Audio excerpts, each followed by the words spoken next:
आज या ठिकाणी जिल्हा कृषी अधिकारी यांच्या कॅबिन मध्ये जवळपास तासभर आम्ही सर्व शेतकरी बांधव बसलो आणि आमची अशी मागणी आहे की आमच्या शेतामध्ये जे जाणारं खत आहे, जर तुम्ही आम्हाला आमचा ठराविक शेतीचा भाव देऊ शकत नसेल तर आम्हाला खत किती द्यायचं हे देखील तुम्ही ठरवू शकत नाही। छत्रपती संभाजीनगरवर जो ऑनलाईन प्रक्रियेचा खत वाटणीचा जो प्रयोग तुम्ही राबवता आहात,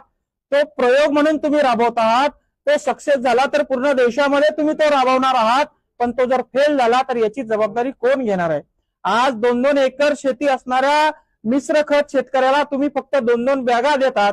तुम्ही त्याच्या गव्हाला, त्याच्या मक्याला, त्याच्या कपासीला त्याला हवा तसा भाव देत नाही, मात्र त्याला खत किती द्यायचं हे तुम्ही ठरवणार। या निर्णयाच्या विरोधात आज सर्व शेतकरी बांधवांना सन्माननीय जिल्हा कृषी अधिकाऱ्यांना निवेदन दिलेलं आहे आणि अल्टिमेटम दिलेलं आहे, पुढच्या 48 तासामध्ये हा काळा निर्णय रद्द केला नाही, आमच्या छत्रपती संभाजी जिल्ह्यातील शेतकऱ्यावर होणारा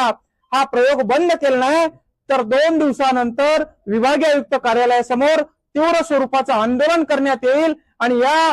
काळ्या कायद्याविरोधात, या प्रयोगाविरोधात मोठ्या संख्येने शेतकरी बांधवांना सोबत घेऊन आवाज उचलण्यात येईल, असं निवेदन या ठिकाणी आम्ही दिलेलं आहे।